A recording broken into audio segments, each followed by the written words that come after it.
we recording this? We're not recording, but we are live. Okay, well, Robert had to go poop. That's why he's not here.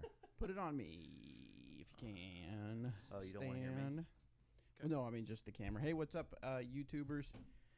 Bobby Cool Daddy Sick Breeze here. We kind of rushed for time, but we are here, setting things up, ready to go. If you're just tuning in on YouTube, we have Zach Melton in the studio. And he's going to be answering some questions, but we're going to do some last-minute things to set things up. How's everybody doing out there? Let me pull up the chat.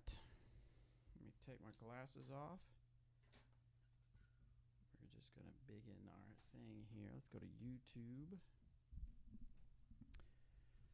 All right. So, what were you doing out there doing earlier, Zach Melton? Today? Yeah. What have you done so far today? Don't tell them about the funny video. You just asked me about it. And I know, you say but don't say anything. But don't say specifics. Just say I was doing a funny video. Okay. I was doing a funny video. Were you? Earlier today. That's cool. With Danny and Anthony. And we were out in Emporia. Having fun. Filming a video. Making funny videos. Yesterday, what did we do? Yesterday, you did a... Oh, I know people want to know about this. I also did On the Call with Robert this morning. Ah, that's right. You did do it on the call. And I carried him. You carried him? Carried him. That does surprise me. Hey, Zach, you're going to have to sit way more up. Yeah. Do there's a little... On the bottom of the chair, you can stop it so you can lean back. On this side. What? On your right side, you'll feel like a little handle. No. Nope. That wasn't it. Don't do that. That wasn't it. Do I need to stand up and fix it? You can just scoot forward. Wow. There's another. There should be a thing where you pull it in and out. You pull that handle in and out. That way it doesn't lean back. All right, folks. If you're just tuning in, this is what it's going to be like the entire show, probably. Did you fix it? For the chat, the volume should be better now. All right, cool. Secret Santa sent this to me. Oh That's my sick. gosh. So, Wow. if you hear in that voice, that is the voice of Can I have Anthony. He is tuned in with a microphone, so that now when we ask for feedback from him or questions about questions, you can now hear him. Hey, Anthony, can we get a quick mic check real quick? Mic check. Okay, yeah, I like that. That mic. sounds real nice. I have a mic as well. Hey, Zach, can we get a quick mic check real quick? There's a mic here. Got it. Nice. Good mic Check. check. There is one right here. Good check. Thank you. Nice check. All right, so we are getting settled in. I am pulling up the chat here. See if we can talk to a few people about what's going on. What's going on? What's going on? Oh, you. Hey, Sean wants to know, Zach, what's your salary for the year at DD? Oh, I got fired. Oh, yeah. I'm off the team. Yeah, thanks for asking, Sean. It's not a sore subject. It is. Why can't I go to the studio, the YouTube studio? YouTube, you kill me sometimes. You kill me sometimes. Wow, does he always complain like this? Yes.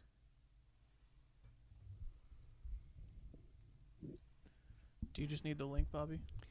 I have the link, but I First should be time able to I've go been able to to watch the live. studio where I can do a little bit more than just what I could normally Yeah. do, just plugged in. But anyway.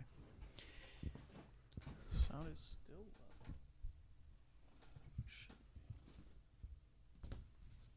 low. Just for aesthetics. All right, guys. Thank you so much. We appreciate your patience. We are going to start the show. I'm going to get myself gathered. Real quick reminders. Wait, how many people we got in right now? 119 people. Hey, 119 people. So anyway, we're talking to Zach about, he did On the Call earlier this morning, so you should be able to look forward to that by the end of the week. No, maybe probably next week. No, by the end of this week. And then... He doesn't want your show. Well, that's fair. Neither do you. Well, you had Chris and Calvin, so I was like, not watching those. Yeah, definitely not. It's only audio. Oh. It's only audio. Well, still not. So yesterday, one big thing that I'm sure some of you are anxious to learn about is the Jones Gold Course. And Danny and Zach went out to the Jones Gold Course and picked 4 holes and did a little preview, what to throw type thing. So Danny will be working on that over the next few weeks, and that push out for the GBO stuff. So look forward to that on YouTube. I birdied every hole. He birdied every Spoiler hole. alert. He First shot try. 18. First try. On 18 4 under. holes. He shot 18 under on I'm 4 going to holes. win GBO. And every other tournament this year because birdied all of them. Playing non-sponsor because I'm fired. Yeah, that's right. You won't be getting any bonuses, but Because you will Robert be got beat in pickleball last night. Let's go. Oh, pickleball. Bobby, who was my teammate? Bobby. Ooh, Daddy Pickle Breeze. Okay. Sorry, I didn't mean to leave you hanging. Didn't see it out there. So, yeah. Just so we're on the same page here, I spent the whole game trying to hit the ball. I know. He was trying. As hard as possible. I mean, a win's a win. That's all I have to say. I gotta say, Zach, you had a couple. You're trying to get that spin on, and you had some good spin. Jacob also played. Friend. Oh wait, Jacob? Are you allowed to be here? Would you get in trouble? People knew you were here. Oh, Holly doesn't know. Oh. No, I'm just kidding. Anyway, a friend of Zach and Jacob, he was playing pretty well too, so we had a good time. Yeah, very good time. All right, so I think we got everybody we want in. Hateful JVD. Whoa, they actually got someone cool on this week. Oh, wow. That's what Johnny V said. Johnny V's a fan of Zach Melton, Who's that? apparently. It's me. No, who's Johnny V? Wow. I'm just kidding. Wow. The man I'm pays sorry. you a compliment I'm and sorry. you just trash I him know. just like that. No good deed goes unpunished. I'm sorry. Oh, my goodness. You will never be a guest on their show. I didn't mean it. I didn't mean it. Have you ever been on Smashbox before? Uh-huh. It was their highest rated show they've ever had. Is that right? Fake stats. On that day? I was going to say on Tuesday? For some reason, I don't Nice. believe that. He just made a post like 2 days ago, like, oh, best show ever. We had Eagle and Paul on. Like, that was like yesterday or something like Silly. that. So I lied. All right, cool. So, anyone else's video not loaded? Not sure what's going on with you there, Joseph. I've got video. The speak pipe costs money. It I does have a not mic. to do, I think, 20 messages a month for 90 seconds or under. I believe it's free. If you want longer messages, you have to pay, or more messages per month. We don't want longer messages. We don't. Most definitely. All right. So, a quick reminder: if you've tried to submit a question, we have turned off the Google forms because we are tidying up and cleaning things up, trying to get through the questions, and going to have a little bit of an evolution of the Disc Golf Answer Man, the Disc Golf podcast. Well, we're not there is actually a Disc Golf podcast out there, but we're going to become something. And so we appreciate your patience as we work through all that. All right. So what do you guys say we get some questions, start the show? I'm ready to start the show. I don't have any questions. You don't have any questions for us? Mm-mm. Okay. Zach we were has- supposed to bring questions. I have a so. mic. Check. If you're watching on YouTube, we're going to get to your questions after we do the regular show. So save them and then join in later, and we'll call out for your questions. So After party. Yeah, the after show. If you Then want to have after the party. after you have some specific questions for Zach Melton. All right, you ready, Anthony? Yes. Here we go. And I've got somebody here that says the sound is quite low. I have my speakers almost on max, but struggle to hear. I can work on that. All right, Anthony will work on that. One moment, please. Gray says volume is fine and normal here, so seems that we may have a Faulty computer. faulty Speaker. computer. All right, sounded good for me. Okay, let's do it. Hey, everybody, welcome to this episode of the Disc Golf Answer Man. I am Bobby Cool, Daddy Slick Breeze, and I have with me Zach, Mop Top, Carrot Top, What? We got to work on those. You just got called Carrot Top. Melton. Oh, my Lord. Wow. Well, you got all the props over there with your captain's hat and water. No, water's a prop. This is not mine. That's not yours. It's not No, mine. it's definitely Bobby's. All But right, it looks so- good. Zach is wearing the captain's hat in honor of our Sailing the Seas with Dynamic Discs trip that we are taking. Zach Melton is actually one of the team players that are going to be on the boat. So if you want to join Zach Melton party down, we were talking about it yesterday, how we were going to partay. It's going to be my first cruise What ever. comes before part B? What? Part A. Oh, Partay. No, bad. That's All as right, bad as and then my also we buddy. have Robert grown his beard back McCall. What's up, man? It feels nice to have my face back a little Yeah, November is over, I and shaved so yesterday. bit. I did. I did. It's grown in one day. I shaved and then afterwards and then It just poofed out like a chia, and then now I have a beard again. chia That's pet. nice. All right, so we have Zach Melton in the studios here in Emporia working on some stuff with us, and we have some exciting videos for you guys to look forward to. Make sure you're subscribed on YouTube and follow us on Instagram so you know when we release those videos. One thing we did release today was Eric Oakley's 1-year extension on his contract, so we're super excited about that, putting that out there. On top of the 3 years that he's currently 1 year into. Correct. Yeah. So 3 years from now. Some people were online were confused about that. Pretty much it's like 3 years from today. 3 years from today. From this date. 3 more years. December. From December 3rd, Yeah. Yes. 2019. Mm-hmm. So we're super excited about that. We have Zach Melton in here, in-house, so we can answer some questions that you may have. One real quick thing. December 1st has rolled around. That means Winter Marksman League has started. Yeah. So there's some that are scheduled. So make sure you go to dynamicdiscs.com/WML and see if there's one in your area. There's also still time to register one in your area. So if you want to have one near you, there's not one close to you, make sure you check it out and get one scheduled there. Do it. I know that when does ours start? Here in Emporia. Wow, you guys don't know. Mine This starts week? December 10th. Haven't kept up with Where's You it guys at? don't know. Yeah. Kingsport, Tennessee at Throwmore Disc Golf Store. Oh, Yeah. nice. Yeah. Mhm. Hey, Mhm. also Zach last year put together a pretty special round one of his times. I did okay. Yeah. Tell us about it. Well, I mean, in the overall, I think I ended up getting second. Someone sniped it, but I was leading. most Like of the them global. The global, yeah. Yeah. Global. I was Not was in just first. Kingsport. Yeah. Oh, globally? It was, global. it was- Yeah. Global. Did you end up getting second Got globally? second global, which Nice. is Do you know to whom? Do you remember the person's name? was it James Proctor? I mean, I don't know. I think it might have been Proctor. You might have to check that. But he's I feel pretty good. like he's okay at putting. Yeah, average. So what's the secret to getting second in the world of Winter Marksman League? Don't get spit outs. Oh, that's a good thing to have. Or Yeah. putt by yourself. Yeah. But- And then just I made it. I killed made it this round.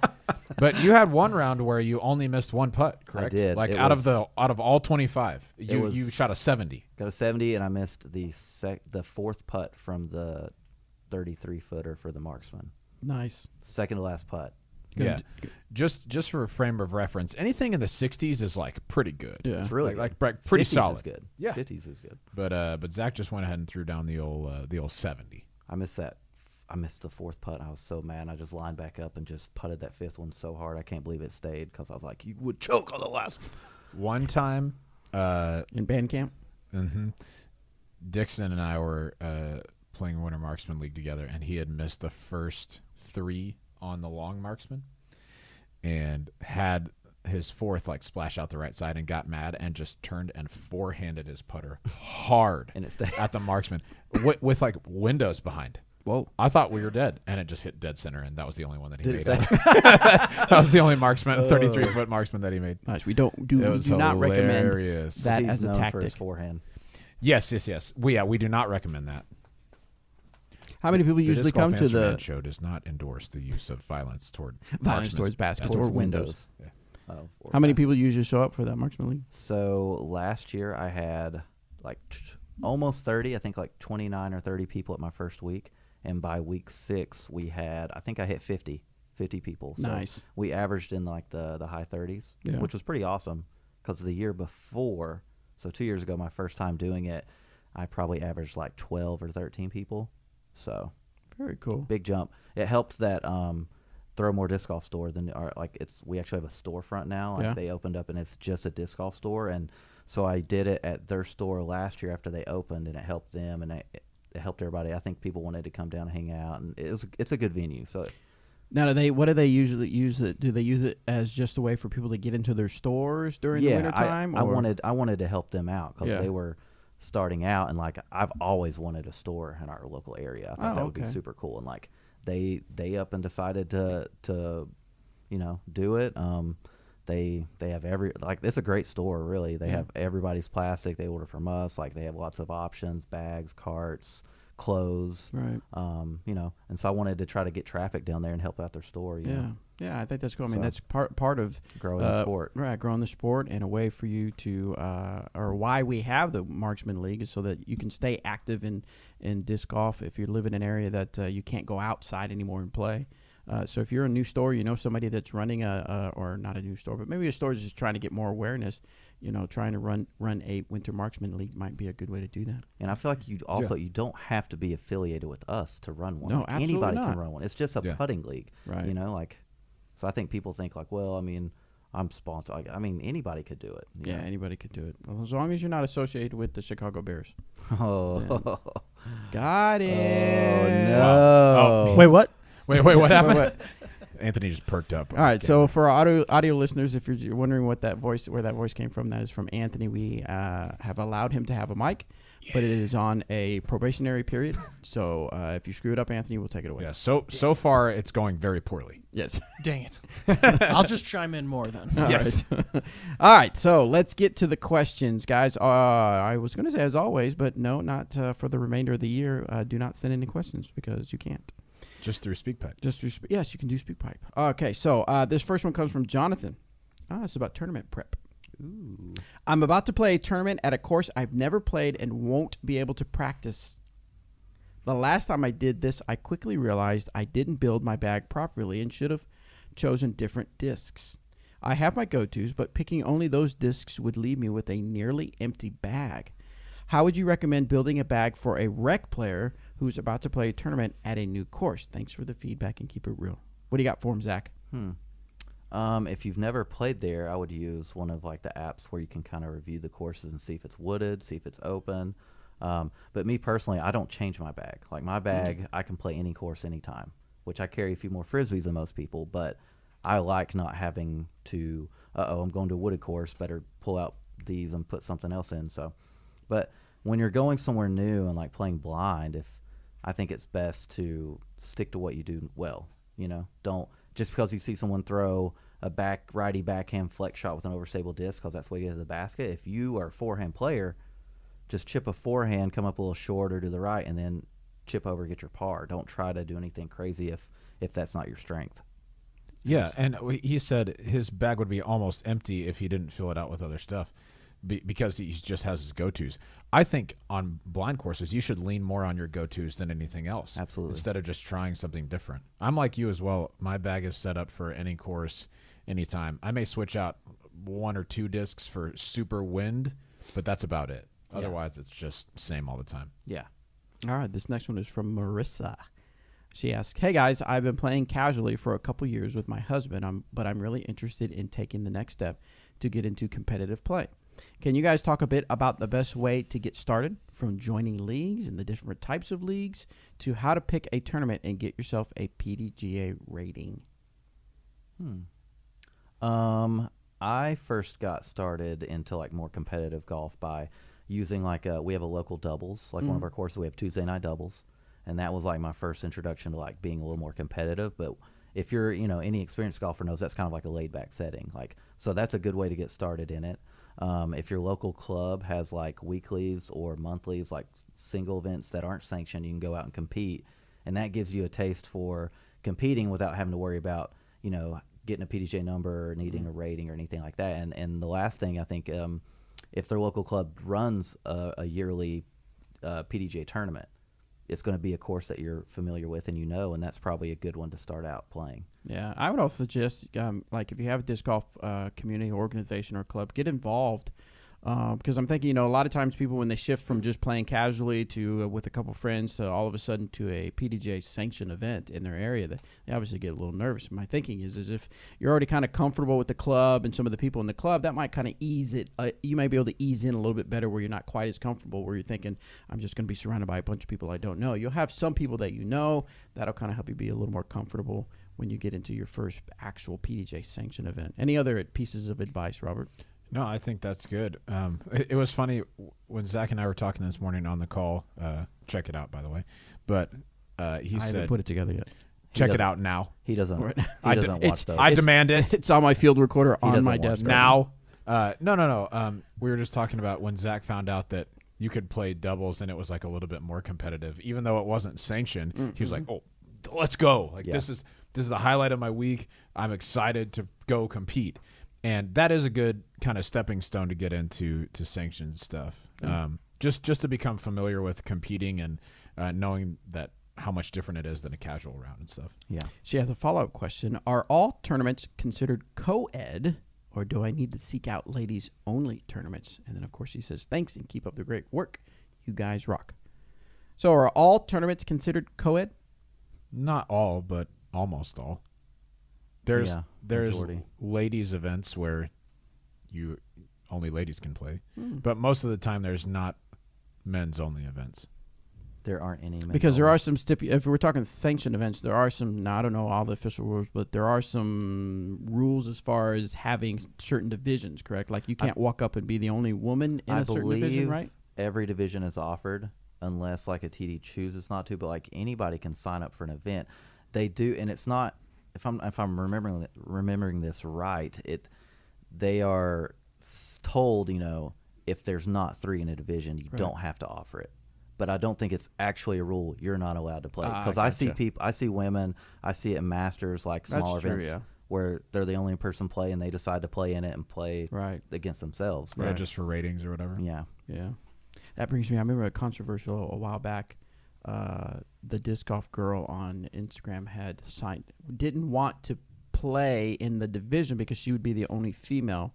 So she decided to play in the men's division that was in line with her rating, and she got kind of bashed for that. And I thought that was I didn't think it was kind of, I thought it was very silly. Yeah, it's very that silly. she got bashed for that. So anyway. Yeah, like if your rating qualifies you for that division, why play that division. Right. Go It's for it. actual PDJ rules. Yeah. If you have that rating, you can play in that division. It's ridiculous. All right, Anthony, what do you got for us on Speak Pipe? There is 2 speak pipes. The first one is going to be from Ian. What's up, D-Gamily family? This is Ian down in Fort Worth, Texas. Just calling about, I have a question regarding disc weight. So I find myself to be a bit of a finesse player. Kind of top knot about 320, 330, maybe with a good tailwind. I rely a lot on mids and fairway drivers. And I recently got turned on to the Maverick, which is a great disc. And so I had every intention of going to my local disc shop. Shout out to Ideal Discs down in Fort Worth, Haltom City area. I was just going to go buy just one more just to have a second. And I found the max weight 175 lucid red with some beautiful metal flakes and a cool blue stamp.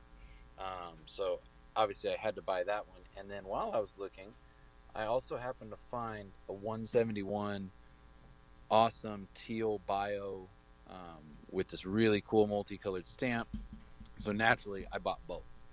One at 175, one at 171. I know that there's a big difference between how maybe like a 160 gram disc and a max weight disc would fly, but something as subtle as 171 to 175, take away the fact they're different plastics. So if they're both lucid or both bio, would a subtle 3 to 4 gram difference truly affect the flight that much?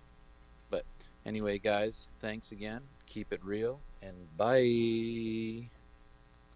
Bye. What do you think? With the question about like would 3 or 4 grams make a difference? I don't think it does. I mean, maybe like when it comes to distance drivers, if like one has a little more dome than the other, but for the weight, I don't think a 171 to 175. I wouldn't worry about it. Maybe a few feet of difference. Maybe Distance potential, but not enough to be really consistent, and not enough wind difference for you to be like, oh my gosh, this 171 is so much worse in the wind. Yeah. I think if you're talking the difference between 175 and 150, sure. Yes. But anything in the 70s, I think that's pretty good. Zach, what have you been working on anything in the off season as far as your disc golf game? In the off season, what I've been working on. I actually had like a little knee scare. I was out playing like 3 weeks ago and ended up slipping off a tee pad and falling real awkwardly. And it was a really awkward fall. Like Jacob was actually there, and like it looked terrible because Really? like I fell and like kind of spun, and my foot got stuck behind me. Yeah. And then when I fell, it just like folded up. Like I felt my foot like on my butt, and it was just bam. Right. It fell hard, and so I just kind of laid there. I was like, "Uh oh, this is gonna be Is bad. this it? Yeah, is this it?" And turned out it wasn't anything super serious. I was able to walk out. I tried to play the next couple of holes, and I knew there was something wrong, but it wasn't like major. So I actually gave it a week and a half off, rested it, iced it, took care of it, and I'm able to throw again. So, when I get home, it'll be back to the practice. But I'd like to. One of the things I'm really working on is trying to go a little bit slower and generate a little more power, like speeding up at the end with kind of like using my lower body and my hips and kind of trying to rip through and not really change my form, but kind of a little more compact and try to, without having to need like a big run up to throw far, Okay. So Very cool. trying to work on that and obviously putting, like anybody can tell you they probably need to put in more time practicing putting if they want to be a better putter, but definitely trying to get in more consistent practice. Any particular discs you're working in your bag? I am trying and working with the Raider. I have been for about the last month, trying to figure out if it's going to stay in the bag or not. This past season, I was using the Ballista Pro, like Gold Line, kind of domey, and those were my main driver. When we were here for GBO, I used Enforcers when it was crazy windy a couple of the days, but I like to throw the Ballista Pro. And I'm trying to figure out if the Raider complements it, if it will replace it, if I like it more, just trying to give it a real shot because it kind of came out in the middle of the year, and I'm not a big fan of just like throwing something brand new in the bag, so. Very cool. Well, around here we call that the Radar. Raider Nation. Radar. For Raider Nation for the is ones with the pirates there. Yeah. Eric throws them, so I'm probably not going to do it. Yeah, it seems like a plan. All right, let's get back to the questions. His This next one sidearm's so is wobbly, from. I got to get rid of the old one that I just asked. This one's from Dwight Schrute. Dwight Schrute. False. listens to the show. My best friend Jim has been disc golfing for years. My best friend This is Jim. a good start already. This is promising. I probably should have read this one first. Yeah, maybe so. I recently invited him to the World Beat throwing games. Yeah, good. And he said that was a stupid sport. I can throw a beat over 100 meters, so I'm thinking I can throw a disc 1,000 meters or more. We have decided to have a one disc challenge. What are the advantages of playing around with only one disc? When was the last time you did a one disc round? That's my favorite question ever. Yeah, that's a fantastic question. Side note, when we were shooting a commercial recently that isn't released yet, so I can't really talk about it, but I was supposed to be just typing on my computer, just typing randomly. And so I did what Dwight does when he gets a concussion. He opens a new folder, and he's really focused on it, and then it turns around to a screen, and he's just typing Dwight, Dwight, Dwight, Dwight, Dwight. So I just did that for 5 minutes or so. Yeah. Pretty solid. Lots of Dwights. That's cool. Anyway, that's side note, done. So what would one, be the one disc round? Have you done that? Yeah. I do that occasionally. A lot of times, I would say a couple months ago, not even maybe a month and a half ago, got a new judge from a guy online. We swapped. I sent him a couple discs. He sent me a new classic judge, and I just wanted to get a feel for the disc and its flight. And I went to. we have some judges here, right? That we could send you? I do, but this Okay. one has a cool stamp on Oh, it. I got you. It says "Quit your job, play disc golf." I gotcha. Okay. We can make that too, Zach. Been there, done that. I already did that, so. Yeah, but I went to the course, Borden Park. It's in Kingsport. It's the course I first started playing on. Longest hole's 240 feet, beginner friendly. And I threw it I just played a quick round and threw it off every tee pad, just kind of get a feel for the disc. But what did that do for you? Did it force you to make certain decisions or choices that you didn't think you? Right, okay, so I threw it. It's pretty straight to be new. Not a ton of fade on it. It's classic plastic, and some for it. That could replace your field work for that disc for the day, because instead of just throwing it, if it's just one disc, especially that you're trying to learn, instead of throwing it, walking, throwing it, walking, you have to shape shots so you can really understand what it's going to do in game-like situations. Yeah, I think it's a great way to learn. If you have a shorter beginner-friendly course, I don't care if it's a distance driver. Go throw back in hyzers, flicks with it, just really get a feel for what the disc does. Heck yeah. Cool. All right, next one comes from Ben. Hey, y'all. I really enjoyed the feel of the harp in my hand. However, if I attempt to use it to putt, it hyzers out quickly. As you can imagine, for another 25 feet and out. Is there any disc in the Trilogy lineup that has the flat non-rounded feel of the harp, but flies more similarly to a Warden or even a bit more understable. Side note, when I finally make it to Emporia, I would love to throw out a challenge. If you beat me in a round, I will buy you each a Torchy's Taco gift card. You, sir, have a challenge. Accepted. It goes without saying I accept this challenge. Yeah. So, what's something a little more, maybe a tad bit more understable than a harp, and flies similarly to a Warden, but has the rounded feel of a harp and tastes like a taco? Oh. What? Yeah. There's not really a straight to understable putter that feels kind of as squared off as the harp does. I mean, the only one that even comes to mind as like having a little bit more squared off nose is like the Maiden that Anthony likes so much. Correct? Because he's a maiden. Correct. Yeah. Yeah, I mean, it's not flat. Like most harps are pretty much board flat across the top. Yeah. It's not like that, but it does have a little bit more of a distinct, like, kind of flat edge and big bead on the bottom. So I think that's really the closest that you're going to get. It's a little bit less stable than a Warden, but I think it's a good disc. Question. Yeah. Do you think the Sinus would putt less stable than the harp? Sinus. Sinus. Yeah. Because Sinus. Hey, you seen this? yeah, that's what we say when we throw that often. Hey, Let- watch me. let- Watch. let- let- Hey, watch. You seen this? Let the disc go. I was playing with Danny when I started throwing them.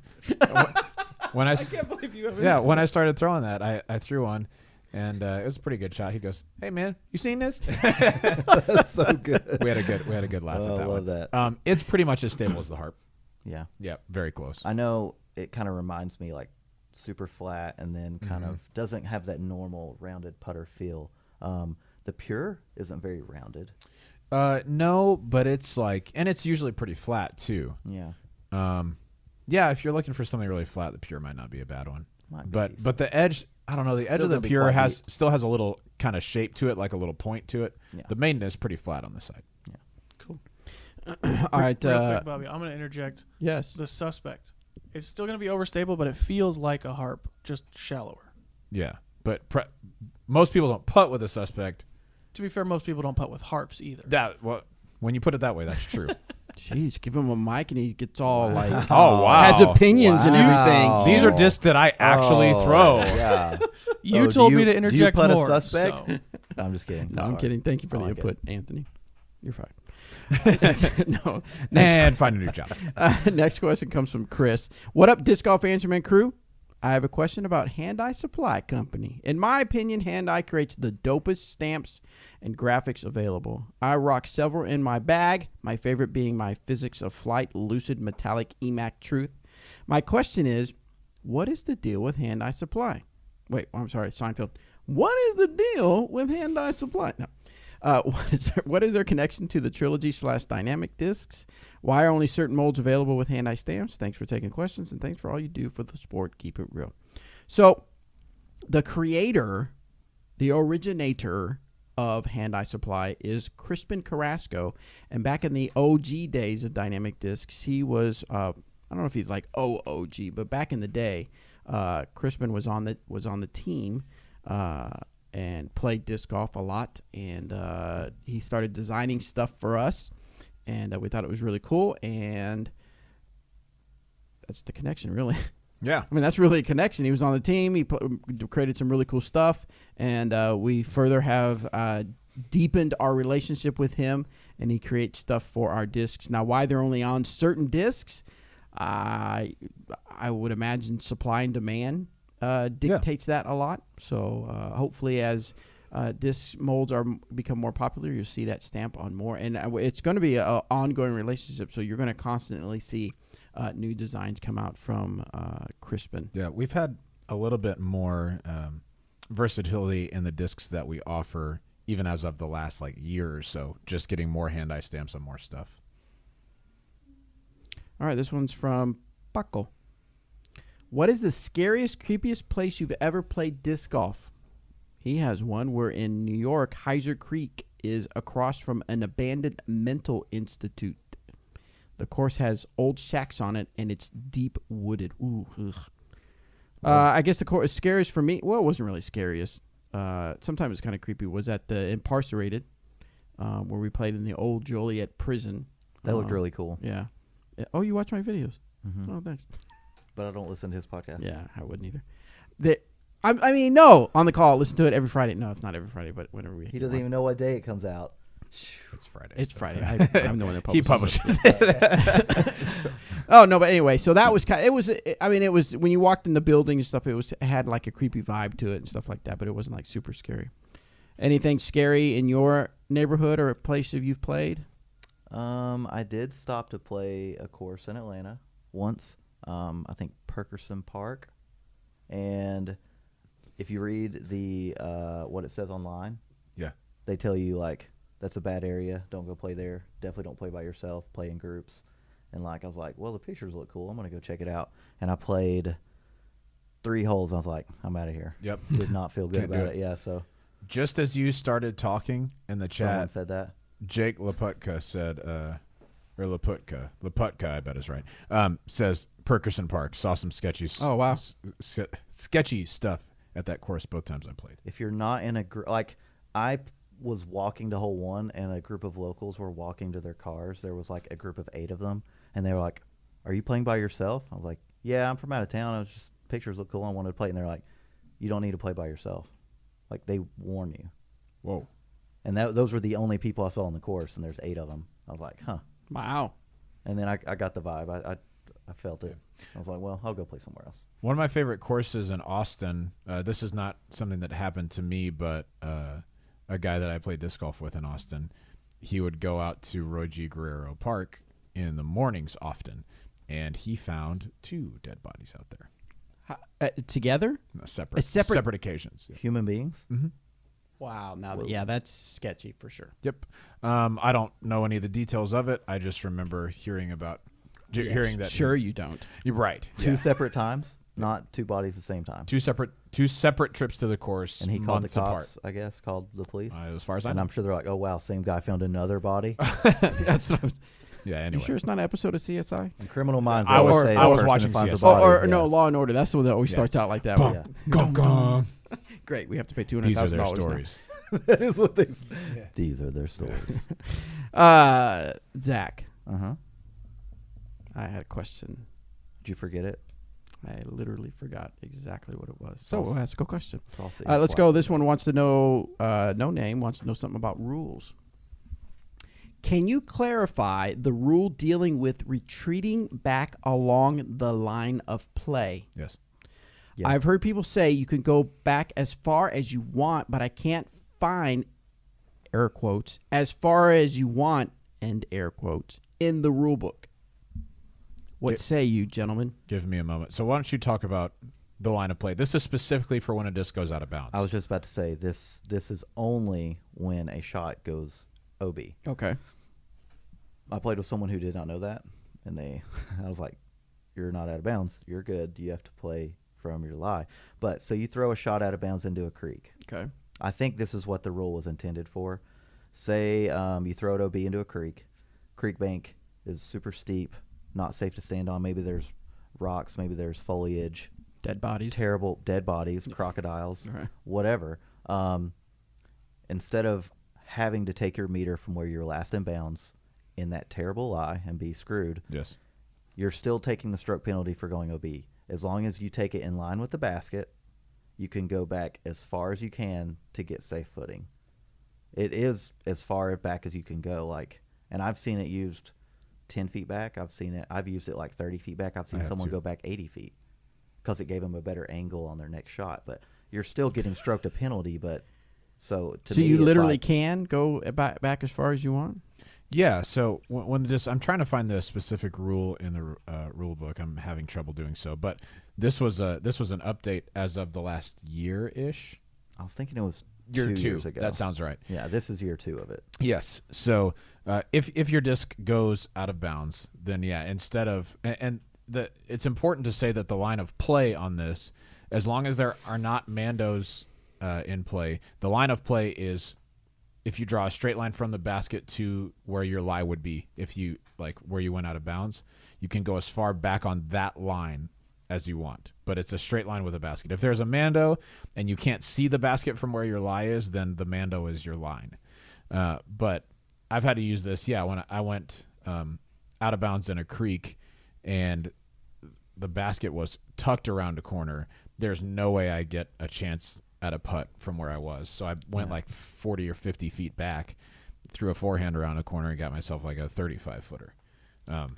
So, yes, that is a rule, but it's only on out-of-bounds shots, not on casual relief, not on any of that, only if the disc is out of bounds. It's a pretty friendly rule. It is. It's player-friendly. I don't know if safety has anything to do with it. I don't know if speed of play, but it definitely is beneficial, so use it. Yes, do it. Speaking of rules, that's I remember the question. I wanted to get your thoughts on the new rule. What was the one where it was a certain rating? Oh, the Lloyd Weimer rule. That's what it was. Do you know? Are you familiar with that? I don't know who Lloyd is. Okay, so Lloyd is a bit of a urban hero, urban legend, but also a real person in the disc golf world. He, starting at I don't know, I guess it was Worlds or a couple tournaments before, just started playing all these top level tournaments, but he's rated like 770 something. So he would finish. Oh, I have heard about it. At the bottom of all of them. And the reason that he was doing it was just to like collect the experience and enjoy himself, because why not? Mm-hmm. So the PDGA this year made a rule that in order to play majors, I think it's NTs and up, correct? Pro Tours NTs and up. On the MPO side, that you have to be rated 900 or higher. Mm-hmm. I did see that. So that's the rule in question. What do you think?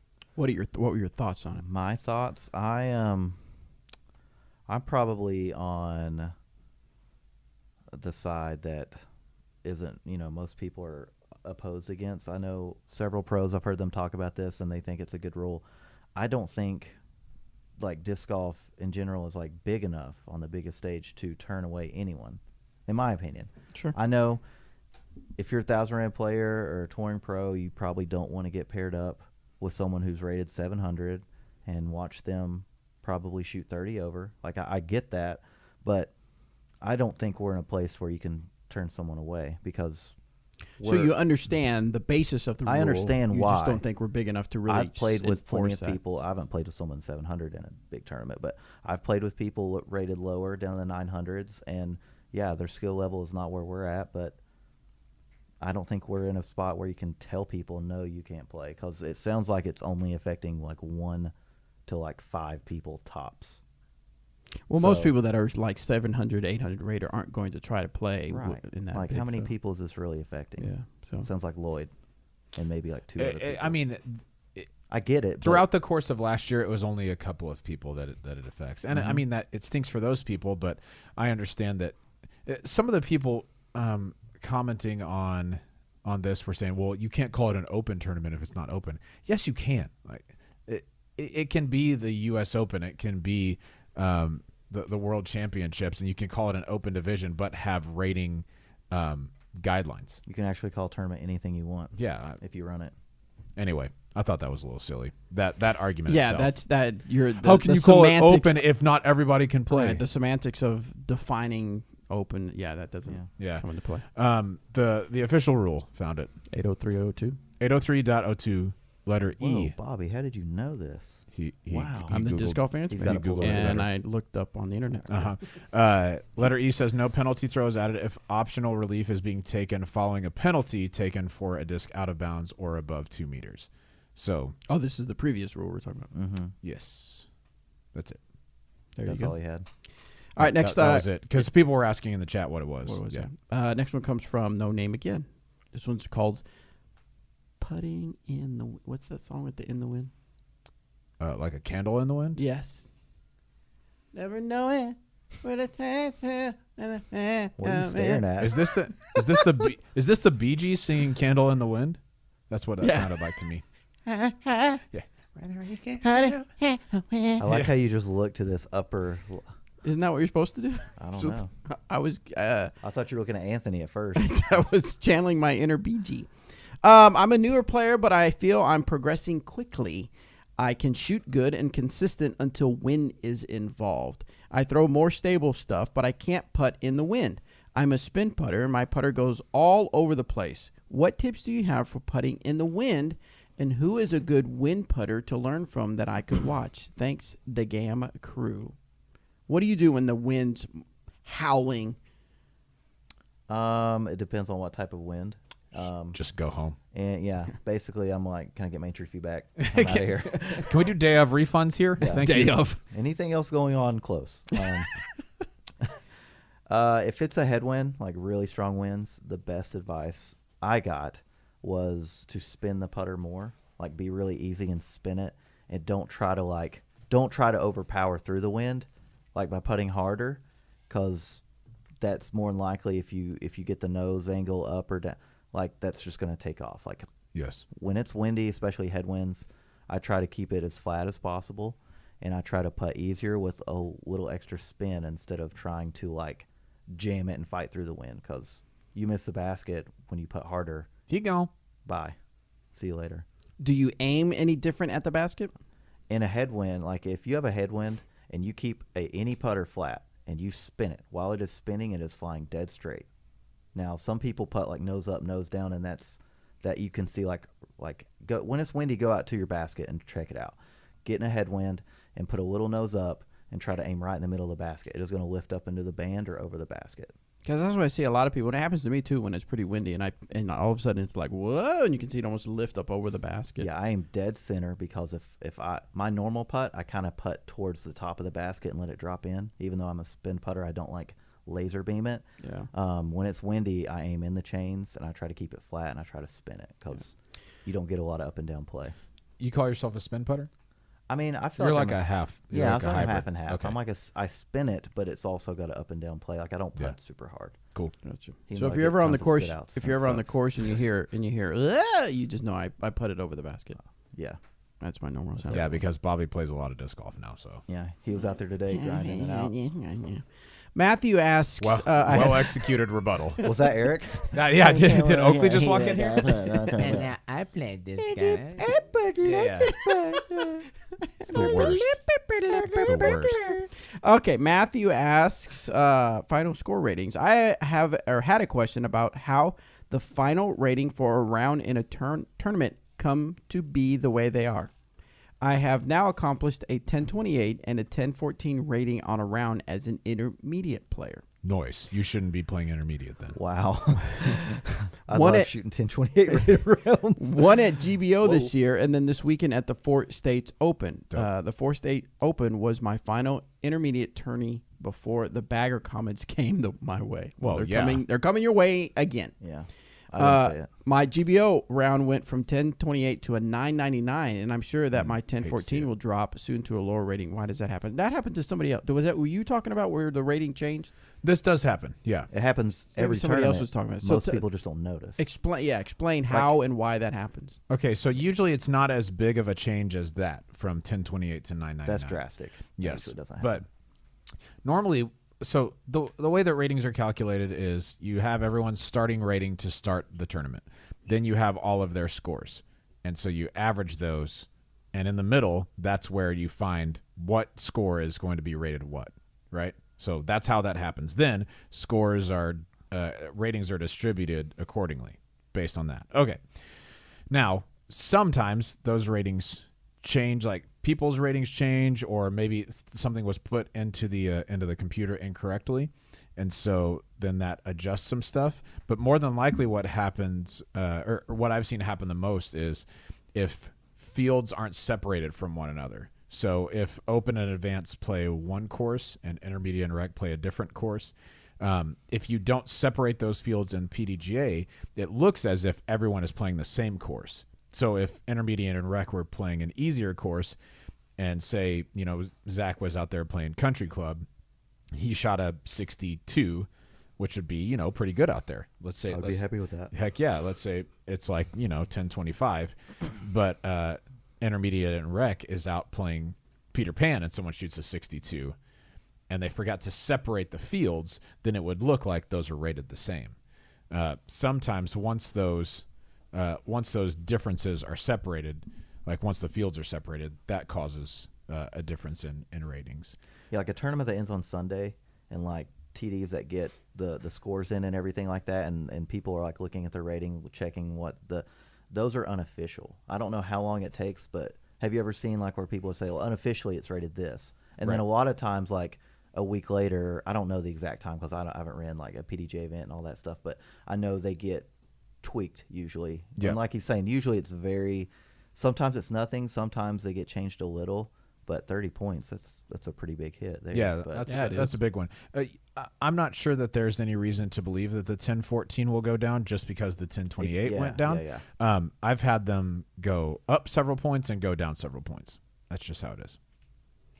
All right, let's see. Next one comes from, this should be a quick one. This was from Rock. I missed out on the DD visit to my local course, the Hollows here in Manchester, New Hampshire, just prior to the Green Mountain Championships at Smugs. By the way, the Hollows, if you're in that area, is a Eric McCabe designed course, so make sure you check that out.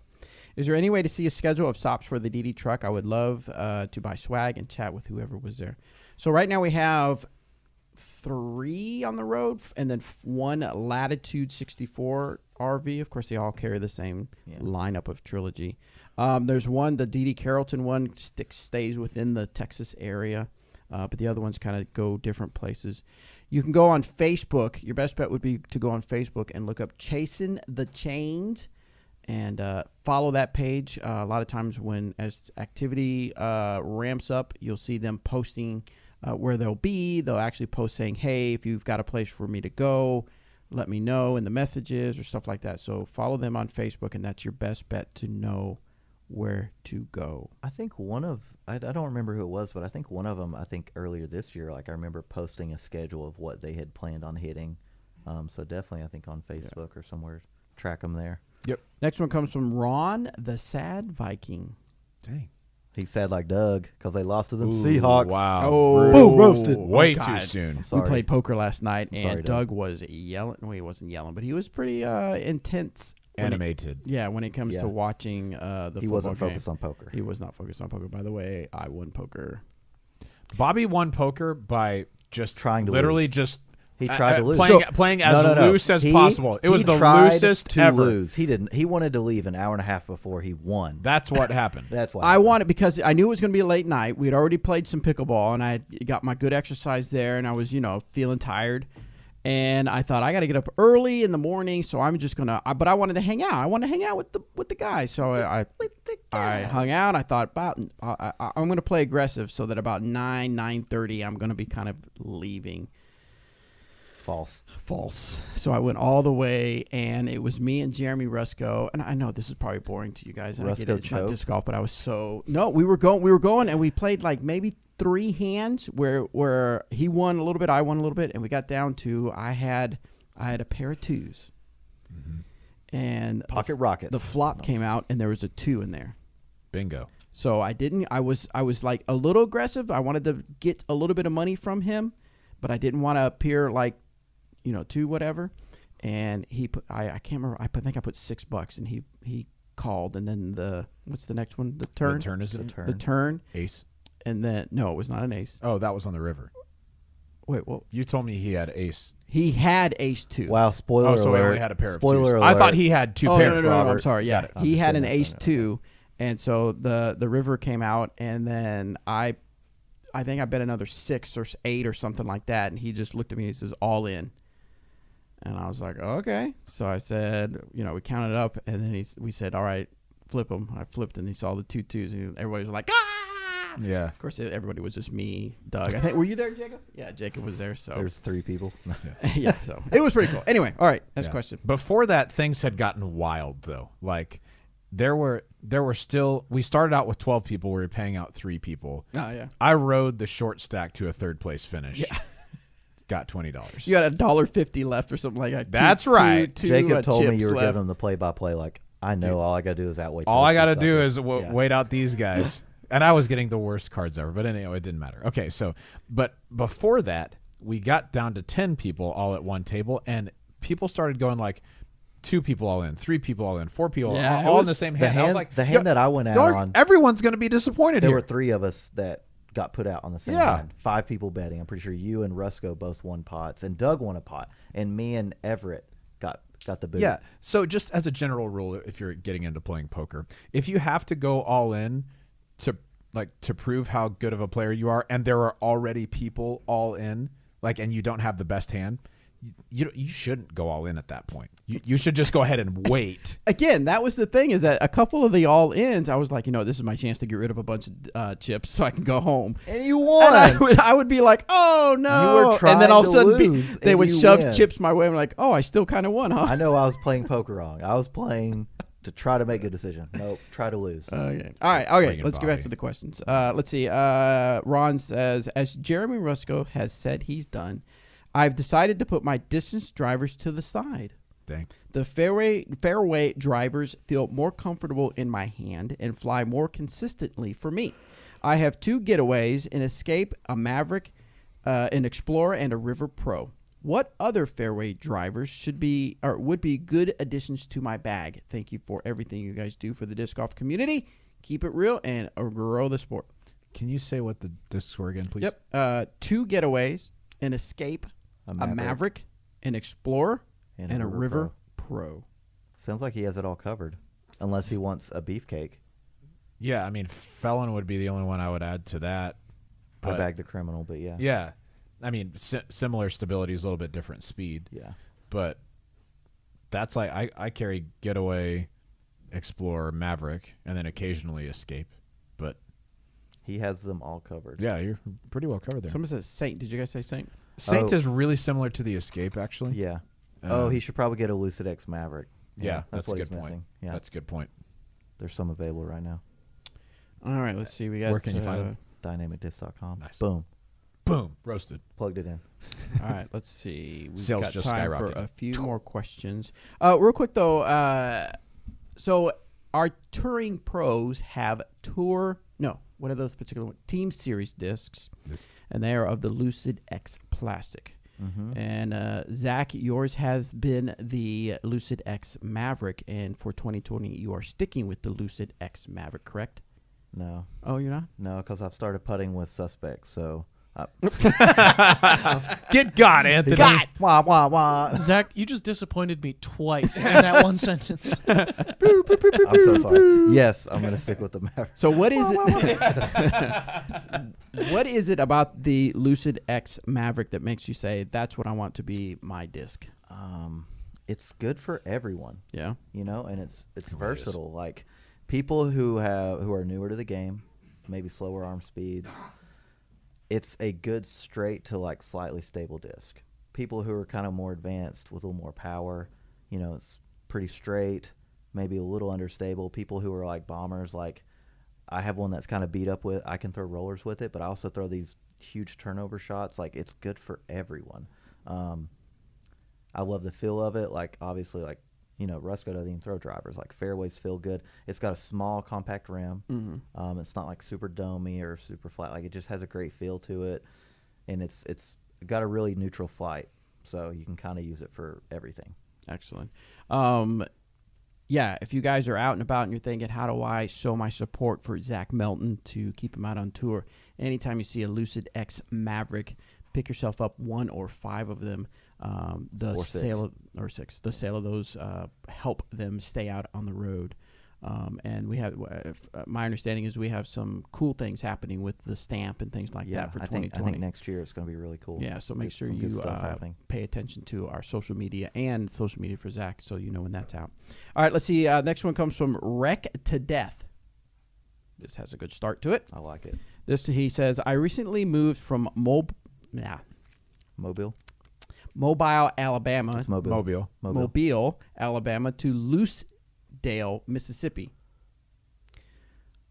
Mobile is spoiled with great courses. Lucedale has one private course and a course at the public park that has cautionary descriptions on UDisc warning people about leaning, broken baskets, and unkempt grounds.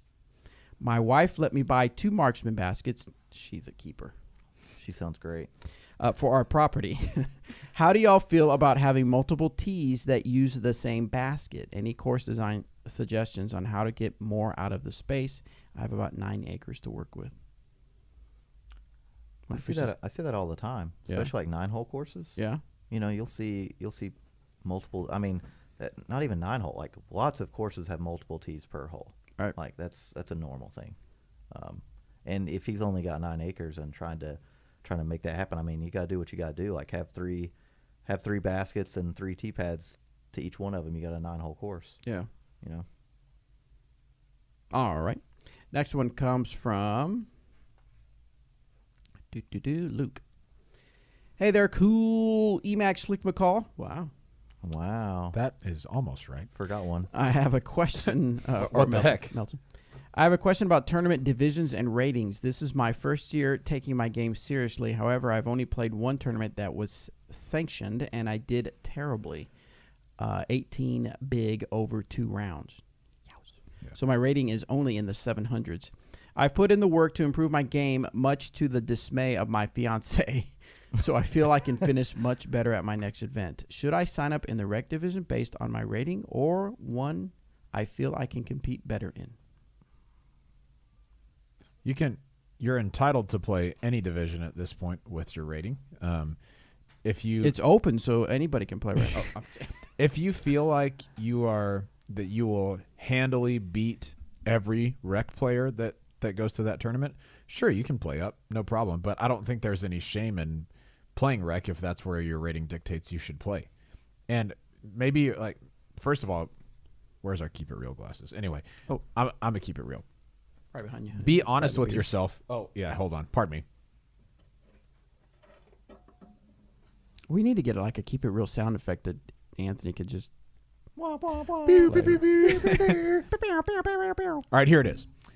Wait, Anthony's going to have a note. What are you going to do? I was just going to say, I think you guys just nailed it. I think the laser noises are good. Yeah, okay. That's right. That's We'll right. go. Thank you, Anthony. I appreciate your feedback. Be honest with yourself about that tournament. If it was pretty bad to your standards, but say your best rounds are, 9 over something, you shot 9 worse than your best rounds, then rec is probably a good place to be. That's just based on what you just said, that 18 over combined got you a rating in the 700s. But if you want to give yourself a challenge, you're welcome to play an intermediate. Just be honest with yourself in that if that wasn't like your worst round ever, if it was like kind of a standard, maybe not your best round, but not the worst you've ever played, then I think rec is probably a good place for you to start, for sure. I don't think anyone's going to say, "Wow, you're a big time bagger," with your rating in the 700s. I'd say it. Bobby will say it, but nobody else will say it. Just me. All right, so we've got one speak pipe. Can I say, I'm sorry. I'm sorry. Are you on? That's right. You're on the show. Sorry. Oh, do I need to keep those? Yeah. Zach Okay. Melton with the. They're not comfortable at all. So we get a screenshot of that. I can't Screen see grab. anything. Oh God, what? Is this good? Yeah. I mean, enough. All right. Look at the Gonna break camera. 'em. Move away from the microphone. There you go. Screen grab. Hey. All right, go. Got it. I know people, like we join the PDGA, you get a rating, we compete and all that, but like a rating is only tells you what you've done in the last year. Yes. It's the average of your past rounds. So if he's feeling good about his game, he's been working on it, go out and challenge yourself. Play where you Sure. think you need to play. You don't have to play. Well, I mean, obviously if you're a pro, you can't sign up in advance, but you don't have to play just because that number says, well, that's what you've done. That's a past number. So. Mm-hmm. Yeah, I think challenging yourself is always good. No doubt. Sorry. There you go. Thanks for keeping it real. You're welcome. All right, what do we got? Anthony from These Speak used to Pipe. have a nose piece. Now they don't. This is from, I think we just took a question from him, Ron the Bald Viking. I think we just. had Oh, it what from if it's him. the same? What if it? Okay, go. Let's see what it is. Is he still sad about the game? Probably. Get ready, Zach. Hello, Bobby Cool, Daddy, Slick Breeze, Eric, The Truth, McCabe, and Robert, The Voice, McCall. And Zach Melton. I don't know if Zach's going to be there today or not. Looks like he's supposed to be there. I don't know when you guys will get this, but Nice. I would throw that in there anyway. My question. This was submitted an hour ago, Oh, okay. and So. then he posted in the YouTube chat that he just did it. So he definitely knew Zach was here. Oh, okay. Cool. Hello, Bobby Cool. roll it back. Thought I would Oh, throw nice, that in there Anthony. anyway. Here we go. Take his mic My away. question is, I'm looking at playing a tournament in Miami, Oklahoma on December 15th, and it's a course that I've never played before, and it's unlikely that I will get down there to play it before the tournament. So what tips do you guys have for going in and playing a tournament like this blind, since I won't get down there to practice on it at all before the tournament? That's all I have for you guys today. Thank you for everything you do. Grow the sport and keep it real. What advice do you have from Zach? When you play a course blind, don't try to do anything out of your comfort level. I think stick to the discs that you throw well, your go-tos. And kind of stay within your game, like within yourself. Don't just because you see someone else throw a shot that you're not good at it. I have to try to do it, so I should do it too, and then get in trouble. So I agree. Yeah, play within yourself. Don't do anything crazy. And then second round, assuming that you're playing the same course, you can be a little bit more aggressive now that you know what the landing zones are. Yeah. Cool. Yeah. Cool. Yeah. Another right. thing we have that started with December 1st is the Veterans for Vets. Cool, man. We did ours here in Emporia a couple weeks ago, and it was a really cool thing to be able to get out and play in the nice weather, have a good time with a little bit of a laid back. I wouldn't say a little bit. It was a laid back tournament setup. It's not sanctioned and stuff like that. So you got to play with friends if you wanted to and things like that. But it was really cool. And then afterwards, we had the award ceremony at the VFW Post 1980, I believe it is. And they served hamburgers and some food, and it was cool, kind of talking to everybody and stuff. And then gave out awards, and then did some raffle stuff and gave away some prizes from some local businesses here, and raised about $1,900 for the VFW Post 1980. So it's a really cool way to be able to raise funds, have a good time, and raise funds for your local veterans organization. So I highly, highly recommend that you go out and to veteransforvet.com. We have 27 events in 18 states. So if you just want to play one, look that up under event locations on the website. But I highly encourage you. You don't have to be associated. You don't have to be like a veteran to run it. You don't have to be associated with the military to run it. Anybody can run it, as long as, obviously the stipulation of the money going toward a veteran organization in your area. So cool stuff there. Check it out. veteransforvets.com. I think that's all we have for the regular show. Zach, would you hand me that green, sweet Bobby looking? just gave this to me, guys. No, I did not. He Okay, did. let me have this. This is mine. Give me it. Oh. This is a beautiful, if you want to put that camera on me, Anthony, this is a beautiful Wow, look at Lucid me, Anthony, X look at me. Zach Melton Maverick. I'm going to give this away. That's a beautiful Maverick, by You the way. like that? I'm going to give this one away. I know Zach's a bit disappointed. What? I told you this was for a giveaway. Side note, I've only asked him for that 100 times. I'm going to give this pretty one away, and you're good. Whoever YouTubers, wins it, I will give you 5 discs for it. Dang. Oh, there you Getting go. dropped. There you Let's go. go. So what we're gonna do here, you're gonna have to get creative to win this. So you can win this and either keep this really. This might be like a seafoam. Would you say seafoam? It is beautiful. That's A beautiful the best green. one ever made. The potential to either keep this one or get trade 5 it out discs. for 5 discs from Zach Melton. So how we're gonna do this is get ready, YouTubers. Get ready for the screen grab. Zach, if you want to put the Keep It Real glasses back on, go ahead and take your headphones off. Yeah. You gonna put them on? Mm-hmm. Thank you. Okay. All right. Okay, now back away. Move your microphone. Okay, stay right there. Now look right at the camera and there you go. Now grab a screen grab, and we're gonna give people a couple days to do this. We're gonna judge to see who can come up with the best meme. The only rule is it has to be disc golf related. No, there's 2 rules. Disc golf related. Second rule, keep it clean. Please keep it clean.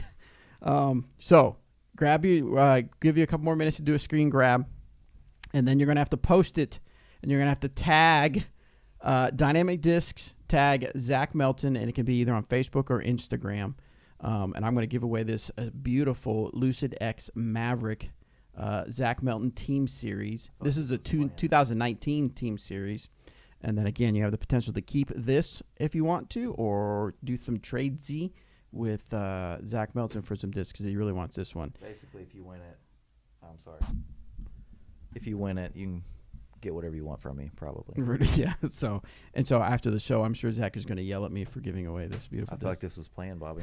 You feel like it was To planned? throw it in your face. Mm-hmm. Absolutely. At least people have a screen grab of you wearing the Keep It Real glasses. Uh-huh. So Yeah. we're ready. All right. So come up with the best meme, keep it clean, and make it disc golf related. And we'll give you a couple days, maybe by Friday. That way we have some fun with it on Friday. So give you guys some time. Friday. If you are listening to this and you're like, what about me, Bobby? Go back to the YouTube video on YouTube. What minute mark are we at, Anthony? No, they have to watch it all the way. You have to watch all of it. We are at 102, so probably go to like 101:30. Yeah, go to about an hour and a minute 30. Look for that. Take a screen grab, screenshot, whatever you want to call it, screen capture, and post it on Screenshot. our. Hang on. We're at minute 102 of the recording. We're at minute 110 of the live stream. Oh, we minute- went so live a couple 109. minutes early. Okay, Yeah. so minute 10, and grab that, and we'll give you to about Friday afternoon, and I'll pick a winner. So cool. What All time? right. What time Friday? Let's do 4 p.m. Central. Okay. Good No, luck. is that good? Is that bad? No, it's good. Wah, wah, wah. No, I'm sorry. All right, guys. Thanks so much for tuning in. We're going to stick around for the after show and have some fun with Zach Melton talking disc golf. If you're watching on YouTube, get your Zach Melton questions in, and we'll get them answered for you if possible. Thanks for tuning in. Make sure you check out On the Call with Robert McCall. That's going to be, as the disc golf season gets going and we get more pros on the phone, we're going to have a lot more of those, a lot more insights into. I know we got a lot of positive feedback. If you haven't listened to it, it's much, much different than just the disc golf answer man. Robert really gets into the mindset of the player, and really, sometimes it's serious, sometimes And he it's actually fun. had someone interesting on today. Yes, and he actually had someone interesting, Melton. So that one should be coming out pretty soon, and we're going to have a lot more of This those. is my least favorite Where episode. Robert's going to be calling pros and just kind of. I'll say they'll probably be pretty sporadic for December, just because we've got there's holidays and all that stuff going on. But yeah, as 2020 ramps up and the new season comes, I'm excited to talk to some more people. I've got some really fantastic ideas, so I'm excited for you guys to hear from them. We got some other Give me a things lined up fantastic as I travel more. I'm going to do some more walk and talk. I know a lot of people enjoyed the one with Emerson Keith. If you haven't listened to that, go back and listen to the walk and talk with Emerson Keith. I'm going to do one with Eric McCabe, and we're going to talk course design as we walk around one of the courses that he has designed. And then we got some other ideas, hot takes, and different things like that we're going to talk about. So make sure you're subscribed to us on iTunes, Stitcher, or your favorite podcast app. All right, we'll see you. Hang tight, YouTube. Bye. All right, take a quick break. What's the hashtag? Nope, no hashtag Stand Tall Studio. That's a good question. You just need to tag us. So you're going to have to @ Dynamic Discs or @ Zach Melton. Not or, and, @. So tag us so that we can find it. Are you tagging Zach Melton as well, or no? What did I say? Didn't I say that? Yeah. Yeah. Z, Tag. at Z Melton 38631. Correct. Yes. Sorry, my bad. I like Chad has an idea for walking. He says walkie-talkie with Bobby. Yeah. Walkie-talkie with Bobby. That's nice. I like that. Brian, Instagram. Yes, either Instagram or Facebook. That way some people I know don't like Facebook. They're on Insta, but or vice versa. So, all right.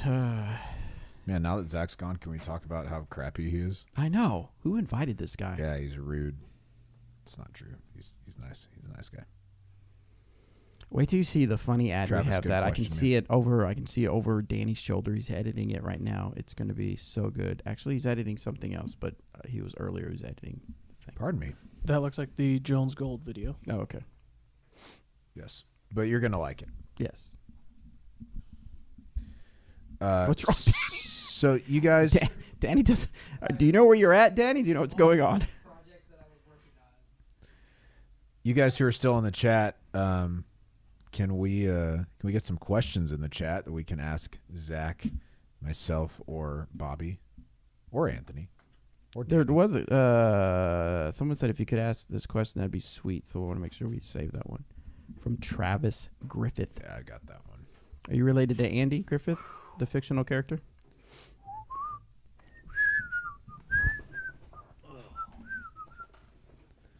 All right. Let's get it. Ready? Go ahead and start the recording if you would. Jeff, we agree.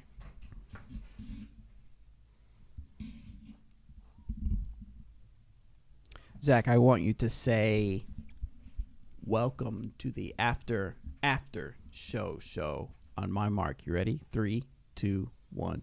Welcome to the after show. We out here. Wah, wah, wah. Pew, pew, pew, pew. We out here. All right, so this is the after show where we get a little. Okay, we're going crazy here. Okay, so where we go a little bit, as you can tell from our sound effects, we go a little crazy. We get a little more laid back. But we do have Zach Melton as our special guest here. He was on the Disc Golf Answer Man podcast. If you have not listened to that episode, make sure you go back and listen to episode 292 with Zach Melton. We already have some questions here on the board. If you're watching YouTube, send in those questions and we'll get them on the air. Let's see. Travis asks, I lost it. I've got it. If you can get this question in, that'd be sweet. This is for you, Zach. That was the question. Oh, that's sweet. That's the one. As a fellow lefty, I'd like to know how and why you started putting with your right foot forward. Oh. Ooh. So. Because you're nasty. Yeah. Because that's the only way it goes in. I switched to a straddle putt probably about 4 or 5 years ago. Probably about 5 years ago. And I didn't do it on purpose, believe it or not. I did notice one day I was out practicing. I had my keys in my left pocket.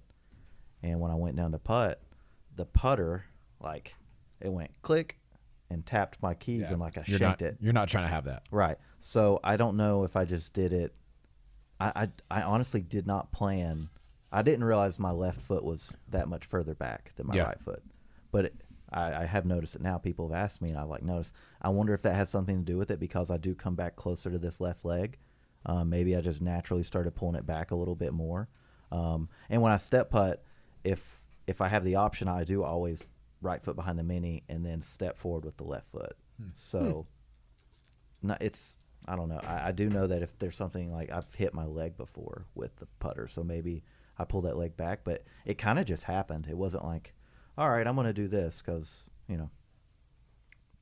Sweet. Yeah. Interesting. Mm-hmm. Michael said, did Melton say if he would come to Lynchburg? I like that he said my boss came in. Yeah. I know. So we had to probably shut down the YouTube. Switch it up. What? You going to Lynchburg? Lynchburg, Virginia. That's a guess. That is, I've been there before. Okay. I will say at some point I will be in Lynchburg, Virginia. Sick. Chris says, what's the deal with practicing courses before GBO in MA2 here? Chris, we will have times available for you to practice those. Most of the days before the event, if it's a course that we are using for GBO, we try to not do events on that course every day before the event so that there's time for you to get out there and practice it. So keep your eye on glassblowopen.com for that stuff. Doc says, Zach, I just discovered the Air Warship not sold at DD Store in America. Any other discs not sold in America that we should look for? I don't think you would have any of those in your bag. Mm-mm. You just throw just whatever you can get off the shelf pretty much. Yeah, anything that's given to me. Dope. Rick Robb says, Zach, are the course's pin layouts on tour starting to change to be more lefty-righty even? Or do you think it still leans toward a righty more? Do you want to see it change if it's more righty? I will say occasionally, I know that people the pros are coming. They're trying to make everything harder and longer and difficult. And I think you do kind of see a few more shots finishing to the right because I think they look at it as a right-handed person, like, we need this hole to be a little harder. What can we do? And so you do see it occasionally, but I wouldn't say split or anything like that. It's still, still righty-friendly. Jared Clasper says, why are you the way that you are? I didn't choose this life. What gives you the right? I don't know what to do with my hands. Okay, that's a good question. Eric says, what's a good putting routine that would be beneficial to get the right mindset? I think it depends on the person. That's very unique to the individual. Couple examples: Jeremy Colling, he sucks. But wait, what? His routine is no routine. He walks straight up to his mini, like he'll get to his lie, and kind of back up a little bit. He'll be like 3 steps back, and he'll walk straight up and he'll putt. His routine is no routine. And Chris Dickerson is a robot. Super routine. Super routine. He will have an 8-footer. He's never missed one in his life, and he takes 28 seconds and does his whole thing. and then he putt. He even does a fake out and his leg kick. He does everything the same every time. So whatever gets you in that right mindset. Yeah. Doomstorm says, question, when you first started, how did you get over your fear of throwing over water? I'm about 4 months into playing, so I struggle with this a lot.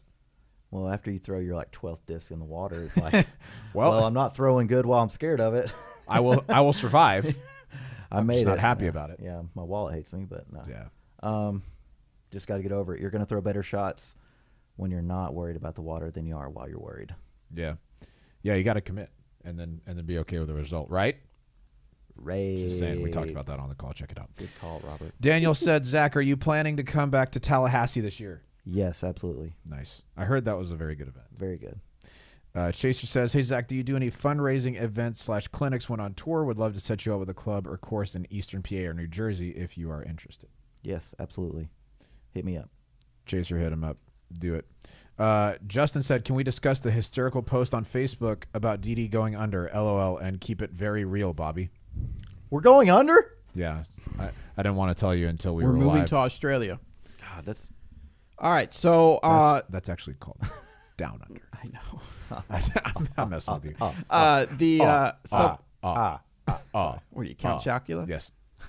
Not Chocula. No, count. just the count. The count, yes. Okay. So someone had posted on the Disc Golf Answer Man asking a serious question that he thought that, or was asking if Dynamic Discs was going under because of some changes in the team roster. And I don't know if it was a conversation that he did a screenshot or it was from a just from a random something. comment. So obviously, my first reaction is to laugh. So I put a little meme in there of Ryan Gosling laughing, and just said, "Oh, internet, you certainly do not disappoint." So yeah, I mean, I'm sure this guy had a legitimate question. He was curious, and so he thought, "Well, I'll go to the Disc Golf Answer Man and see if I can get to, straight shot from the horse's mouth." There you go. What the answer is, and he got reamed a bit. People were making fun of him and stuff like that, and I get why we could make fun of him. But so no, we are not going under. Nobody. And then there was a rumor that that our accounting was embezzling $250,000. Yeah. Shane got on there and commented. He's like, I was like, no. I would like to comment that. I would like to dislike this. How can I post or dislike something this? Like that. Yeah. So yes, nothing's going wrong. Where Nothing's did that going rumor come under. from? We are idea. perfectly fine. We are a healthy company, and things are just fine. So we are good to go. But seriously, we're starting a GoFundMe for those of us who aren't going to have jobs. So and also, Shane is going to have a tour series called The Burglar. I am going to have a disc golf pin, and that's going to buy my next house. So make sure you buy the disc golf pin. Go ahead and pick up a bunch of discgolfpins.com. Ty Love says, any disc golf this weekend? Did you play any this weekend? I have played probably almost half of Jones Gold. Nice. So, or this coming weekend or right now? This past. Literally right now. I drove up here. Nice. And I've played golf a few times, yeah. Sweet. Jones Gold's pretty cool. Chad says, describe Tennessee courses and do you know how they compare to Tucky, specifically the Bowling Green area? Did you say Tucky or Kentucky? I meant to say Kentucky if I didn't. Okay. All right. I was like, where's Tucky at? Yeah. It did sound like Tucky. I knew what he meant because that just makes sense in Tennessee. Like, you going to Tucky? Yeah. I have a very thick Southern accent. Yeah. Okay, so excuse me. Tennessee courses for the most part are pretty wooded. Rolling hills. It's pretty similar to Kentucky. From what I've played, I feel like the woods are a little thicker and denser in Tennessee, but very similar style golf. I would say. Cool, man. This one's come up a couple Except times, so Tennessee's I'll better. ask it. I'm having a hard time bracing into the shot with my legs. How can you practice this? Practice throwing standstills. I just had this conversation with Paige Shue. She, we're talking about getting your lower body engaged on throws because driving off that back leg helps you initiate your hips, and that's where power comes from. It's not your arm. And she was like, I just don't know how to incorporate that. And I started throwing standstill and did that for a while. When I would go out and practice, I would do that before I played. And if you've ever tried to throw a standstill shot, you have to use your legs, or it's going to be all arm and it's going to go nowhere, and it's probably not going to feel good. So like practicing standstill, rocking your weight back on your back leg, and then driving off that leg to then pull through and throw. What is Zach's favorite course in Knoxville? Probably Tommy Shumpert Park because it's the only wooded one. Cool. Mick3 says, can I get something out of the getaway if I throw around 300 feet? Yeah, you would get an overstable fairway, but it's probably going to have a little more glide than a normal actual overstable fairway like the felon or the criminal. So, yeah. Dope. Matthew says, do you find the Bob Ross comparisons tiring at this point? I mean, I get them everywhere I go, and I'm pretty sure every person that says it thinks it's the first time I've ever heard it. Dude, but have you heard this, though? But do you know who Bob Ross is? It's actually kind of funny to me because their reaction is actually pretty funny now because they're like, oh, can't wait to say it. Yeah. I get that with the name Bobby Brown. Not so much anymore because he's kind of faded as far as a celebrity. Yeah, but who is that? Got him. I know. But I knew he was being stupid. That's just a normal Melton. You can't take him No, anywhere. you can't. So, but yeah, I used to get people all the time like if I didn't realize that I had the name of a famous out of work You're like, never heard singer. of him. Have you thrown chameleon plastic at all? I have not. Okay. But you have thrown OptoX, Lucidex, Yes. and so on. Brian, Zach hasn't thrown any of the new chameleon stuff. I haven't thrown it either, but it feels really similar to Lucidex. Same old stuff. I watched someone throw a chameleon judge, and it looked like it flew. Really Real good. nice. Real nice. Yeah, they're beautiful. Brandon asks, what is the best round of yours on YouTube? Probably the dynamic doubles with Paige Bierkus. Ooh, the dynamic duel. Yeah, That was pretty fire. I carried her the whole way. Yeah, big time backpack. I hope she's not watching. One full size adult backpack on Zach's back. No, it's not an adult size. Hey, I want to. Yeah, it's a half adult, half child size. I don't mean to backpack. jump the line, but I am curious about y'all's thoughts on this. Caleb says in a recent Jomez video, Simon Lazat said that distance drivers are unnecessary for 90% of players. All Agree right. or disagree? It's probably not wrong. I buy It's that. probably pretty accurate. I feel like a common question. I'm sure you guys have got it on here weekly. Someone will say, I throw my fairway driver 350 and my distance drivers go 375. What's wrong? Yeah. What's wrong is you need to get good. We don't say that, though. No, you don't. No. Nope. We think it. No.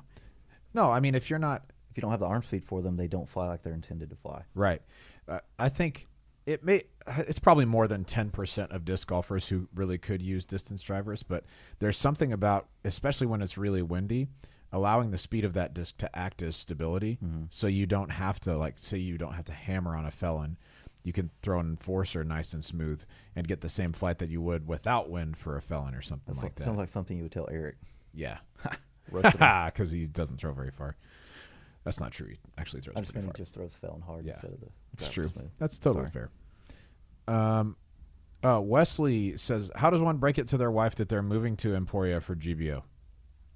They're moving here. Yeah, for GBO. Let's go. Welcome. Gonna stay at your house. No, I'm just kidding. You may not stay at my house, but thank you for asking. Yeah. Let's see. Buy or something. Yes, that's a good How do you idea. relax your mind after a bad shot and avoid getting upset? I would say by asking yourself this question, like, if you're upset about the shot, I'm going to say, Bobby, do you have a better chance of throwing a good shot afterwards while still upset at the first one, or by letting it go? By throwing my disc at a basket near windows. Yeah. Okay. Oh, Deal. 1 for 5. Yes. It was a fast forehand. I was terrified. 1 for 5. Mikey asks, if Zach's hair and Robert's hair got in a fight, who would win? Mine. Oh my god. I mean, that's a given. Speaking of hair, Oh wow. Yeah. That's a given. we need to have a bet between you and Robert. I'm down. I've been waiting for this. Call it the hair What kind bet. What kind of bet is it? The hair The challenge. dynamic hair duel. Harold duel. Hair duel. I've been asking for this for like 3 What's on years. What's on the line with this bet? You have to shave your head if you lose. Well, shave your hair. Don't Shave your your head. hair. You don't have to skin yourself. Okay, so hold on. Let me get this straight. Zach and I are going to do something Yes. whatever activity we choose, I guess. Or maybe the YouTube chat people can choose. Okay. And just to clarify, the loser has to cut off all of their hair. We need suggestions. We need suggestions ASAP. on the YouTube chat. Let us know what kind of challenge. Now, it's got to be like realistic. Don't say like jump off of a cliff or something. Catch an elephant. Yeah. It's got to be something we can do in the tonight so that tomorrow we will film the results, not the results, we'll film the loser getting their head shaved. The shave of shame. I'm going to tell you right now. Are you ready? I'm going to tell you right now. Uh-huh. I'm not losing this. I like my hair how it is. I want to keep it. So nice. I have shaved my head before, like buzzed it. Uh-huh. It doesn't look great. It doesn't. I'll say this. I've seen pictures. It doesn't look good after it starts to grow back to this. No. The in-between. No, the in-between state. Dude, okay, my hair has only been like this for, I don't know, 6 or 7 years now. And I've had lots of terrible haircuts before that. I'm well aware of how crappy they look. I intend to preserve the integrity of what's on top of my head. Someone said tablespoonful of cinnamon challenge. Heck no. All right, Bobby, I got They it. wanted to die. What do you got, Anthony? We're going to have them race to see who can shave their head faster, and then the loser has to shave their head. I'm in. Okay, I'm interested. What is going on over there? But now that you say, I don't know what is happening. It's Jacob. Oh, just chilling.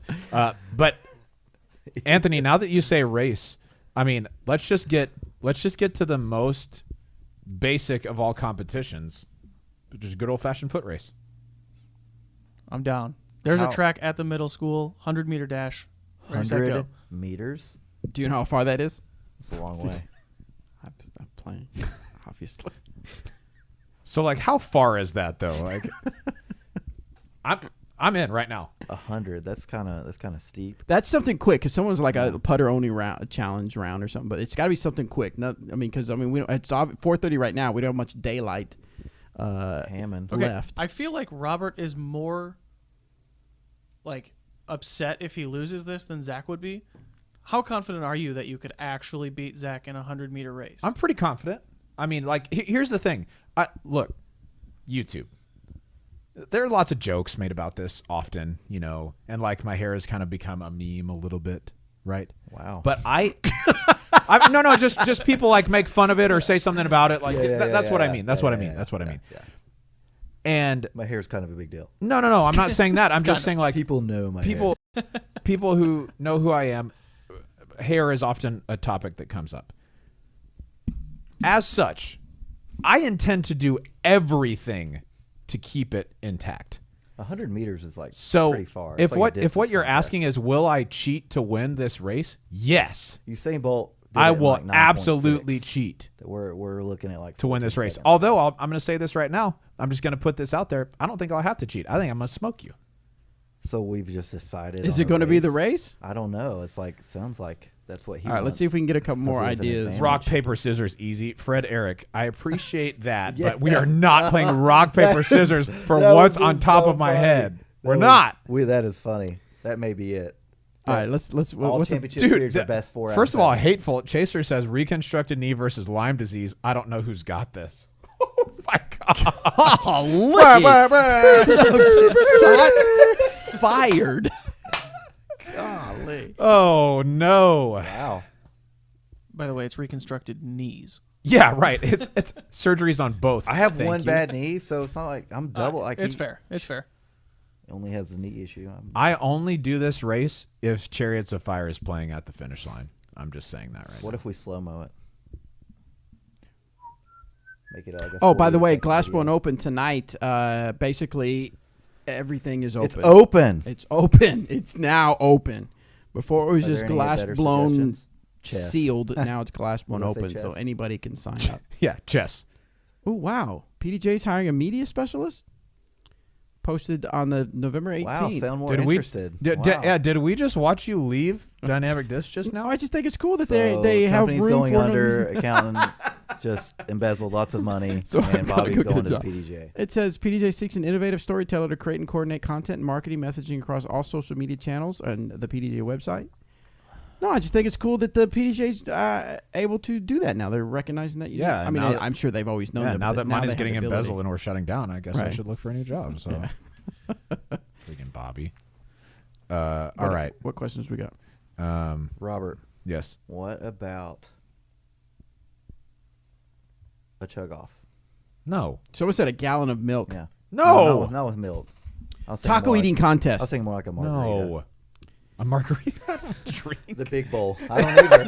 I don't either. That's why it's great. Oh, he won with a 6-minute drink.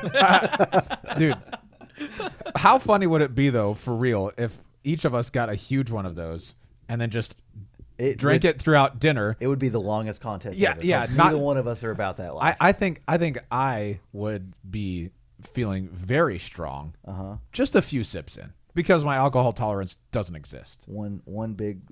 Yeah. Okay, whoa. Oh, what's It's that? getting warm in here. So, guys, yeah.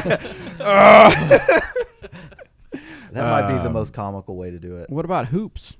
Basketball? Yeah. Absolutely not He basketball. wants to keep his hair, But so not play basketball, but Just horse? Like That's horse even or something worse. like that. that is Okay. worse. So the way I feel about running with him for 100 meters, he feels about shooting. All right, we'll figure something out. So you guys are gonna have to I pay like these attention ideas, though. This is to good. our social good. media, It's so good. you know what's going on.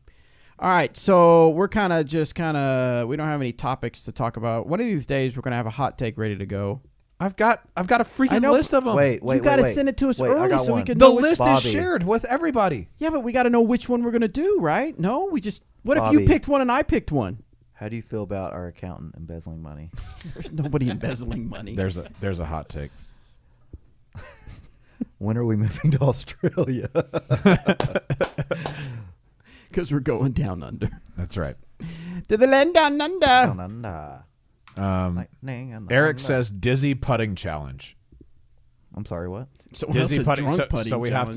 have to turn like 10 times around a baseball bat. Dizzy. I and then thought you said Disney. And I was like, I don't know how to do that. Disney but putting challenge. I'm interested. What is your favorite disc in your bag right now? It's got to be my Maverick. Lucid Warden for me. It's an oldie and it's a good. Actually, you know what? Favorite one to throw right now where it's cold. I don't try to play. I play shorter courses more often. I have a Fusion Judge.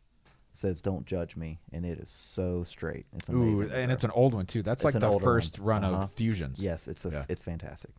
Thanks, EMAC. Yeah, they're pretty good. Yeah. We'll find some sort of competition, but I'm just telling you right now, if it looks like I am going to lose, You'll do something. I'm going to go full Andy Bernard. Don't go for the right knee. Here's what it says. All right? Huh? Andy Bernard does not lose contests. He wins them. Or he quits them because they are unfair. That's going to be me. Because if I DNF, that doesn't mean I lost. I just DNF'd. Dang. But if I win, I personally am shaving your head. Those are the facts. Okay. We'll see. Do we have a razor? Do we have a thing here? I We would can get rather 'em. go somewhere. We can make that happen. I would Ooh, this- rather go to See, like Mr. Drew has a haircut good place. question here. He says both of their marketability is hair-based would either lose their sponsorship without it. Yes. Mr. Drew, Zach already lost his sponsorship. And we're going under, so I'm good. I don't worry. He's gonna Free have agent, hit me up. he's gonna have a buzzed head in Australia and then be like, "What happened?" There's no tournaments over here. Do that one more. Let's Was hear that that I don't accent know. again. I don't know. That was not very No, that wasn't Australian, good. friend. That wasn't good. It's okay. It's okay. Has Zach been sponsored by any other company? Yes. Yes. Prodigy Discs. Yep. Disc. What's trending on YouTube? Throw Squatch wants to know, Zach, why can I throw my fairways 350 and my distance driver 375? What did you say? You got to be better. Get You gotta good. get better. You said Just you got got to to get better. good. That's good. Looks like the Black Widow trailer dropped. Looks Sick. New Marvel studio. Are you a big Marvel guy? huge. Yeah? Yes. Love them. Nice. Love them. Have you seen them all? Mm-hmm. Nice. Like multiple times. Have I seen them all? What kind of question is that? Have I seen them all? Not a lot of really cool stuff trending. Human dishwasher challenge. Gross. What does that mean? I don't know. Swirly? You see, if you just keep your dishes in the sink and then you wash them, it's called human dishwasher. Who can do it the fastest? I'm nearly positive that is not the. No. It's probably not what they meant. All right, we're done. Thank you guys so much Fine, for we're tuning in. done. Make sure that you were grab no that other screen better grab so you can suggestions? win this Marvel Marvel. What? Lucid Win X this Marvel. Lucid X Maverick. Wakanda forever. We'll select that winner on Friday. We're gonna think of a contest. We'll probably post it on Zach's on all our social medias or Yeah, something like mine, that, and yours, then share it. everybody. And, but we're gonna see if we can get a We'll contest. decide it tonight, right? We're gonna Figure decide it out. tonight Okay. and pick a winner, and the loser has to have their head shaved. Hope you have a beanie for Robert because his head's gonna be really cold. I bet it's really white too. Like, Oh, no not. Of doubt. course, you're not exactly tan all over, but. I was like, "What are you doing on Cherry's Fire?" All right, guys, thank you so much for tuning in. We'll see you on the next show. Bye. Bye.